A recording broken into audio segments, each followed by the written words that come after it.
And we all arrived by different means. Give a hand, John Osborn, coming up. Harry, good to see you, pal. Good to see you, John too. Osborn. John and I have done this chat a few times here and there, and he came up on the Vector bus. I did. Which had the great OMD logo over there, and the Vector bus is fabulous, and of course the big beautiful screen on the side there.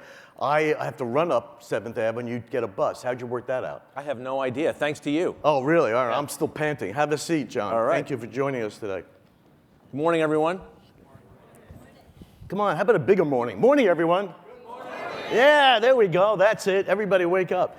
Now, what I like about John, not only is he a smart guy, he's got a great personality, but in this day and age of advertising, to have run a creative shop and now running a media shop brings such critical, important perspective to what we're doing, because we unbundled years ago and we had the media kind of go off and the creatives went off, and never the twain spoke that much. So now there's a view towards at least having more integration and working together. You bring a perspective of running both. How has that kind of informed what you do, John? Well, obviously, my journey is a fairly personal one, and You mean the Vector bus journey, or oh, I'm sorry, okay. the career journey, but the bus journey too. Actually, I digress. I just have to say about this conference, and if you want to talk about the effectiveness of digital out of home, about 2 weeks ago, I started getting hit up with multiple messages and voicemails from a lot of my knucklehead friends who said they were seeing pictures of me in elevators and in the back of taxi cabs all over New York City, undoubtedly promoting this event. Exactly. Now, it just so happens that I do my best work in taxi cabs and elevators, so good targeting. But it might have been one of my crown media achievemof in the area of public relations, thanks to this. I'm so glad, and it's great to see that intersection, that Curb TV, Taxi TV, and of course Captivate in the office building work. So, but it's great to be here. Obviously, in my travels and in my job, I do hit the road an awful lot, and I have a lot of firsthand experience with this particular topic. In terms of my career, I wish I could sit here and tell you that it was all carefully, strategically planned out. It really wasn't. Just like many of you, I jumped into a career, I blinked, and I had been at a place for coming up on 25 years, which was awesome, absolutely amazing, and that would be BBDO, and really getting first and up-close experience on how stories are strategically driven, how they're created, and how they're implemented to really move people in both rational decision making and also their behavior choices.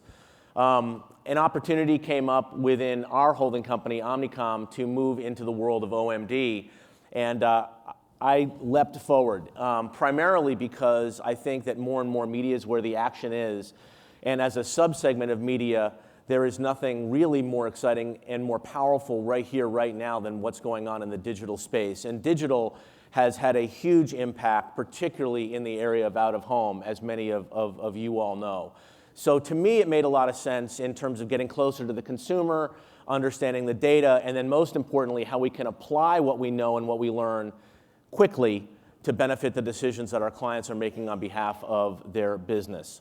So you mentioned out of home, and I want to kind of ask you how it fits in. I read your former chairman, Andrew Robertson, probably the best dressed man in all of advertising, next to Francois de Gaspé-Beaubien. He had said, he was in a Moscow conference, and he said new media, he was asked, what's the future of advertising and BBDO strategy? And he said, new media will appear, formats that we haven't contemplated, but if I had to bet on anything, I would bet on video. So video, digital outside the home, how do you and your agency work today and ideally work tomorrow with out-of-home planning and buying? There are a lot of things in that question to really kind of break down. First of all, Andrew Robertson, really smart guy, very British, known for brilliant sayings. He has a really great way of capturing thoughts in just a few short words. And one of my most favorite Andrew Robertson sayings is, "'Tis better to be roughly right than precisely wrong." Whoa. And I think that Andrew is absolutely spot on in his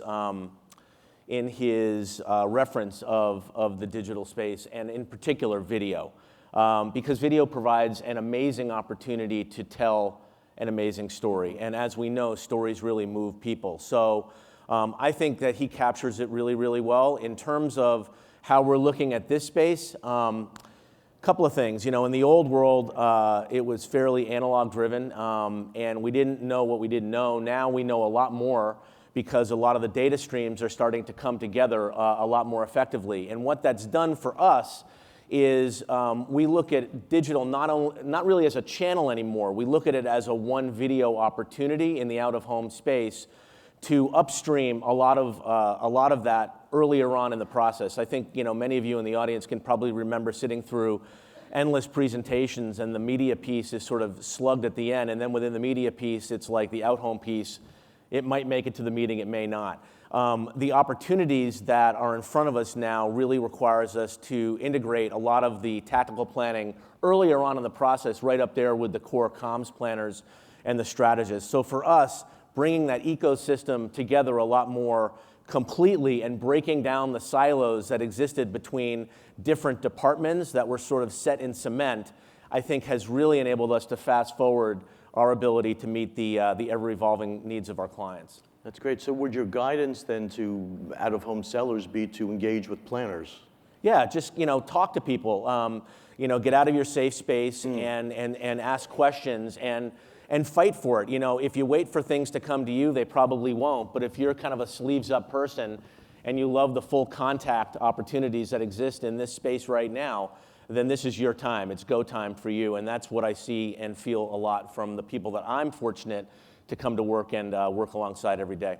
You make such a great point about telling stories. I mean, that's what humans connect to. That's what they remember. You could move the mind with data, but you could move the heart with stories. Something that's not necessarily always embraced by media aficionados. How do you kind of inculcate that to your media teams to tell stories and not just collect impressions and click-throughs and data? Because if you also don't build a brand, those clicks don't happen. So how do you manage that with your staff? It's a process, to be completely honest with you, and we're not there yet, but we're making a lot of really, really good progress. I think that just rewinding the tape to the beginning of our conversation, it really starts with an understanding that I think media can be as creative as the creative business, and right. I think the creative business has to be much more media savvy than it ever has been before. Mm-hmm. The two really do need to come together more so now than perhaps ever before. Look, I think that way back when media went off and did its own thing, it had advantages and disadvantages. First of all, in terms of advantages, media had to, through necessity, stand on its own 2 feet. And I think it evolved much more quickly and much more I think effectively than perhaps it ever would have if it was sort of sandwiched on the 4th floor of a creatively driven media full-service agency. Now, because of the creative storytelling opportunities that exist in media, I think there's a real gravitational pull to begin working much more closely together. We're seeing it being led client by client in multiple different client opportunities, and we're seeing it really happening in spaces just like this, in the digital out-of-home space, where there is such a great opportunity to tell a more complete story with our creative partners. And if I look at the work we're doing for brands like Disney or McDonald's, or if you were in the city this summer and you were part of the US Open experience, we really transformed Times Square with our clients at Grey Goose, which was incredibly impactful. For us, 8 out of 10 of our clients are leveraging digital out-of-home, which is really exciting. And we're seeing just tremendous growth, even above some of the figures, Barry, that you were laying out earlier on in this presentation. And I think it really does come because of the confluence of data and how that's all coming together around private marketplaces, as well as the more collective storytelling opportunity. Hopefully that makes sense. That's great. That's great to hear 8 out of 10 are leveraging out of home. Oh, without a doubt. Fabulous. And we're doing it together. Somewhere in the audience is Ryan Lal. He is not the guy that runs the out-of-home group. He's a partner to me, and he's a partner to all of our planning teams, and that's what I'm talking about with this coming together, that we're experiencing across the landscape at OMD. That's great, and that campaign with the US Open, the Grey Goose, was fabulous. I mean, it was integrated, it was engaging, awesome. And then you went to the Open and you got a chance to drink that. What's that drink called that they made for the US Open? This is non-rehearsed. This would be the Honey Deuce. That's right. And they sell an awful lot of them at the US Open. Very good. It's very, very sweet. And you know what's nice about screens too is you could put content up. I don't know where Michael Rosen is here, but you know the intersection screens have during the U.S. Open scores going on. So people are looking for the scores, and then you could serve up an ad, you know, which works really well. Go to Slido.com. We've got a few questions here. Let's go here. Are there any digital out-of-home campaigns you've seen or led, which I think you've kind of mentioned that already, are particularly memorable to you, in addition to some of your own or others? Yeah, I mean, I think some of the work we're doing around electric charging stations with our clients at Nissan is fairly bleeding edge. If you look at an Omnicom Media Group client is Delta Airlines, and I think if you're looking for an opportunity to, you know, evolve a message from simply being a static billboard, you know, that you can't change, to really more micro-targeting somebody that may step off a long overseas air travel off of a flight, and then getting in a car and pulling out of the airport and seeing more of a customized piece of messaging that speaks to you not only from an informational basis, but shows the right kind of empathy, you know, in terms of relatability to that individual that we're targeting. You know, that to me is where I think there's a lot of really smart, creative opportunities and use of the space. To be addressable by technology and by creative outside the home is very. We're doing great work with Snap, for example, not only a partner of ours, but they're also a client of ours in their new campaign that's really about the intersection of conversations and connectivity, quite literally, between people. I think that, again, digital out-of-home has had a really big impact. Let's talk about that, because DPW is all about connectivity, so we want to do that. That's very well done there. How about, do you find that the silos are kind of get in the way or need to be broken down more, that you know, we do have creative, we do have planning, we do have specialists, we do have different areas, and it seems that agencies are more than ever today trying to kind of build those connectivity walls? I think it's really important to try and break them down. It was probably one of the biggest, I don't know, sort of eye-opening experiences I had coming into work in the media space. And it wasn't done maliciously, it just happened with the growth of certain technologies and certain data sets that as they sprouted up and grew, you know, we started to attract different kinds of talent, and that talent tended to sit together, and thus, you know, overnight, silos were created. You know, through forcible integration techniques, we were able to get people to more often than not work together. But where we weren't working well together, that was not surprisingly where we had a lot of friction with regards to delivering the way that we wanted to deliver on behalf of our clients. So breaking down those silos and migrating people collectively together has been incredibly intentional for us. It came with a physical move in our New York office, literally getting out of offices into more communal workspaces. You know, that has had a really big ability in helping us fast forward our delivery and our deployment.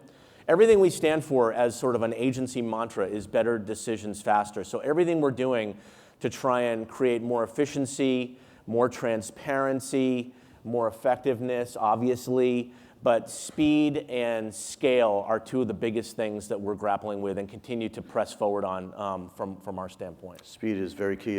Sir Martin was telling me last night, I mean, he's so focused on speed. Oh yeah, speed is the name of the game right now. Right. Absolutely. Very Better critical. decisions faster. I love what you say about getting out of the office and connecting people and having people talk. Can you get the U.S. Senate to maybe do that, maybe? Well, I'm highly caffeinated anyway, so it's not really hard for me to get up and kind of walk around. I do a lot of walking meetings and moving meetings and stuff, and that's well, that's my own thing. So that's great. We've got another question here. In terms of the relationship between brands and the agencies, what changes do you foresee in that relationship? You know, and that may have some perspective about. I think it's about 75% of brands are in-housing some type of agency services these days. Do you see that kind of increasing, and does your relationship change with that? Well, it's definitely in the water stream right now, the whole in-housing conversation, and we've had experiences in certain situations with that. You know, I'm not going to wave my hands over a crystal ball and tell you exactly how it's all going to net out. I will tell you one person's testimonial that some clients that have in-house portions of their media planning, some have actually boomeranged back out with us. Things that may seem relatively easy to do at first blush aren't necessarily as easy, and it's much better to have it more connected to the rest of the ecosystem that's kind of built within the confines of an agency. But going back to the nature of the question, the relationship between brands and agencies, I mean, that's that's everything. If we don't have that, we're not even in business anymore. So, you know, for us, it's showing up less tactically, more strategically, connecting what we're doing from a media standpoint to the core business challenges and objectives that our clients are facing. And it actually has to do with us telling a better story around what it is that we're building in terms of a media deployment strategy connected to the creative messaging than anything else. And I think clients really, really want that. And if we do that, again, tighter to their business, understanding the consumer, and working the media and the creativity together, I think that's paying off quite well in terms of our relationships with our clients. That's good to see. What advice would you give? So this is a group of media sellers, of media buyers, agencies, planners, press. We've also got a lot of the tech parts of digital out of home here, SSPs, DSPs, platforms. What guidance would you give them as they kind of go home and you know, after hearing from the experts, they tell their teams and their staffs? Continue to come together. I think, you know, particularly in the data space where there's been so much movement, particularly over the last 24 months, with geo-targeting, connecting with other forms of data, gives us a tremendous amount more opportunity to reduce friction, especially in the programmatic space.